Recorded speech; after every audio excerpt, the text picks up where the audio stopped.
The Jimmy Butler saga has finally come to an end, and with that, the Warriors have secured their second creator next to Steph Curry, something the Golden State front office had been desperate to make happen.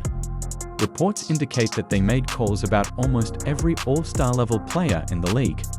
Honestly, they did a pretty solid job of maintaining assets. Sure, they had to include Andrew Wiggins and Kyle Anderson to make the contracts work, and they sent away a top 10 protected first-round pick. They also lost a couple of rotation players in Dennis Schroeder and Lindy Waters, but in terms of the valuable pieces of their young core haven't been completely sacrificed for the future.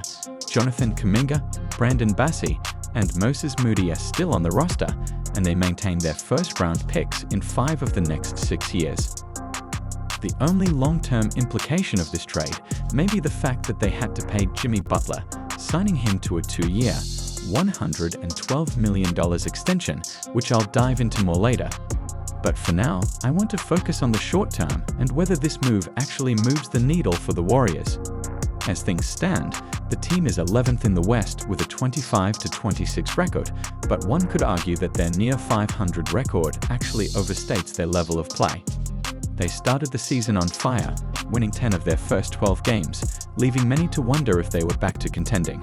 Since then, they've gone 15-24, and it's been the result of a complete offensive collapse during these last 39 games is that they've averaged about 111 points per 75 possessions, ranking 26th in the NBA over that stretch. The problems are widespread, top to bottom. After a scorching start to the season, Buddy Hield has struggled to be effective as a scorer. Trace Jackson-Davis, their go-to athletic finisher off screens and dump-offs, struggles with any shot that isn't a dunk. Draymond Green briefly seemed to have his three-point shot back, only for it to regress to the mean, making him a non-scoring threat.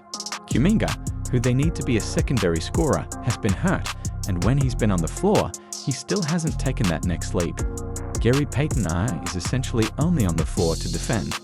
Kevin Looney is mainly out there to screen, pass, and rebound. Shout out to Brandon Bassi though. And Moody as well, because I think they've both played well, but they're far from being third options on even a play-in team. With all these holes in offensive production, the Warriors have basically been Steph or nothing, and that's a lot of reliance to place on a 36-year-old guard. It's pretty clear he isn't the same one-man offense he was a few years ago. His conditioning has declined with age, so we're seeing more and more performances where he feels like a non-factor. He's gotten a step slower, especially when changing directions, which means he not only gets into the paint less, but also creates less space on his three-pointers, resulting in the second lowest three-point percentage of his career. In total, his scoring has really regressed this season. He's averaging under 23 points a game, the lowest mark since 2012, and his true shooting percentage is below 60% for the first time since 2013. The craziest part, though, is that because Steph still demands so much defensive attention and applies so much pressure through his movement and long-range shooting, the Warriors have still been a good offensive team during his minutes. If we exclude garbage time, they've had an offensive rating of 117.5 with Steph on the floor. The Warriors' offense has been significantly better with him on the floor, ranking in the 76th percentile among players with at least 500 minutes, placing him ahead of names like Tyrese Halliburton, Kevin Durant, and LeBron James. However, when he's off the floor, the team has completely collapsed, producing an offensive rating of just 104.5. To put that into perspective, that's actually worse than the Charlotte Hornets rating when LaMelo Ball isn't playing. The Warriors desperately needed someone who could run the bench unit while also alleviating some of the pressure on Steph Curry. They initially hoped that Dennis Schroeder would be that guy, but he fell short of expectations. As a result, they started making calls for nearly every all-star in the league, ultimately landing Jimmy Butler. In my opinion, Butler has become somewhat underrated throughout this entire process. While he certainly has his flaws and has regressed over the past few seasons, he remains a very reliable shot creator, an area where the Warriors desperately needed improvement. One of their biggest weaknesses was getting to the rim, and even at age 35, Butler still possesses the handle and physicality to address that issue. Most importantly, Butler provides the first step needed to apply consistent downhill pressure. This season, he's averaging just under 6 shots at the rim per 75 possessions, while converting an impressive 71.8% of them. The only other non-bigs to reach both of those marks are LeBron James, Jalen Johnson, and Shai Gilgeous-Alexander. Along with his ability to get to and finish at the rim, Butler remains one of the best in the league at drawing fouls. Say what you will about the ethics of foul baiting and whether or not it's enjoyable to watch, but he knows how to get to the line. This season, he ranks 6th in the NBA, attempting around 8 free throws per 75 possessions. As a team, the Warriors have struggled in this area, generating only about 20 free throw attempts per game, ranking 28th in the league. By adding Butler, they immediately improve in 2 key areas: rim pressure and free throw generation. Another valuable aspect of his game is his ability to make passing reads out of those drives. While he won't make overly advanced plays, he's a reliable kick-out passer who consistently creates open three-point opportunities, and he almost never turns the ball over. I believe that taking care of the ball is an underrated skill, and Jimmy Butler excels in this area. When the ball is in his hands, your team is almost guaranteed to get a shot off.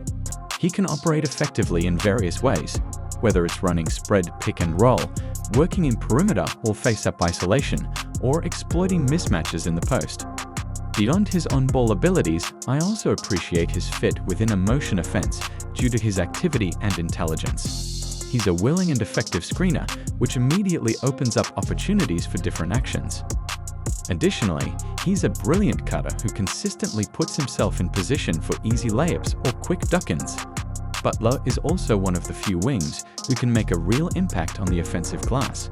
So, in addition to valuing possessions by not turning the ball over, he also extends them by creating second-chance opportunities. The only real drawback to Jimmy Butler as an off-ball player is his lack of three-point shooting, which can limit spacing, especially in a front court that already features Draymond Green. My initial reaction when the trade was announced was that the Warriors now desperately needed a stretch 5 to complete the roster. I didn't care if it was Miles Turner, Nikola Vucevic, Brook Lopez, or Kelly Olynyk. Adding a big who could space the floor was essential to maximizing this offense's potential. I was so convinced they weren't done making moves that I even waited an extra day before making this video. However, they ended up exiting the trade deadline with Quentin Post as their only stretch big. And while Post deserves credit, he is not a starting caliber center for a playoff team.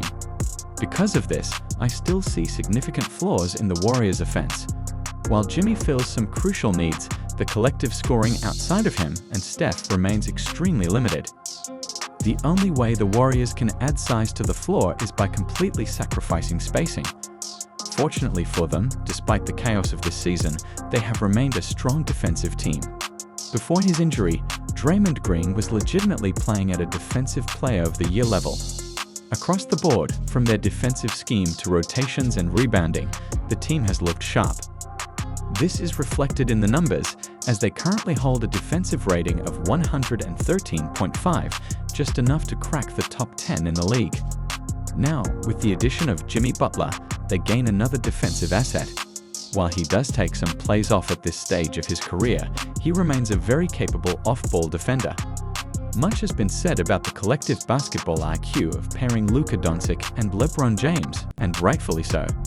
However, pairing Jimmy and Draymond on the defensive end is about as close as you can get to that level of intelligence and awareness. Jimmy Butler sees the game incredibly well, anticipating plays and disrupting offenses with his defensive instincts. With both him and Draymond roaming the floor, they will undoubtedly pose a nightmare for most opposing offenses. However, one key thing to watch with Jimmy is whether he still has the ability to flip the switch and play with aggression. One of his greatest defensive strengths has always been his ability to wreak havoc in passing lanes and generate turnovers. But in recent seasons, this aspect of his game has noticeably declined, with both his steal and deflection numbers showing clear regression. Another concern is whether Jimmy is still capable of being an effective on-ball defender. While he remains solid against bigger wings due to his strength, he no longer has the quickness to stay in front of guards and certainly isn't fighting through screens as he once did. This presents a potential issue, especially considering who the Warriors had to trade away to acquire him. Before the trade, Dennis Schroeder was the Warriors' primary point-of-attack defender against guards, and despite his offensive limitations, he excelled in that role. Meanwhile, Andrew Wiggins was their go-to defender against wings and forwards, and he too performed that job effectively. Now with both gone, the roster has been largely stripped of its perimeter defense. The only way to regain some of that presence is by giving more minutes to Gary Payton I, which in turn exacerbates their spacing issues. In all honesty, you could argue that the Warriors actually got worse defensively, despite Jimmy Butler's presence. When you combine that with an offense that still has major flaws, this move doesn't seem like a significant game changer. While they have undoubtedly improved on offense, making them a more dangerous playoff team, I don't see this trade elevating them to true championship contention or even making them a strong conference finals threat. The team still desperately needs a stretch five and reliable point-of-attack defenders who can contribute offensively. This brings up the long-term implications of the deal, as the Warriors now find themselves in a position where they must retool in the offseason. Building the roster around this core presents a challenge. With Jimmy Butler and Steph Curry both earning over $50 million and Draymond Green making $24 million, the Warriors' financial flexibility is extremely limited. Both Gary Payton II and Kevon Looney have expiring contracts this year, which will free up $17 million, but they will also need to re-sign Jonathan Kuminga, who will be a restricted free agent. This means they may not create any meaningful cap space, or, in a worst-case scenario, might even be forced to let him walk. Regardless, there is potential in a core built around Steph, Jimmy, and Draymond. It's an intriguing mix of two-way play, and now the pressure is on the front office to assemble the right supporting cast.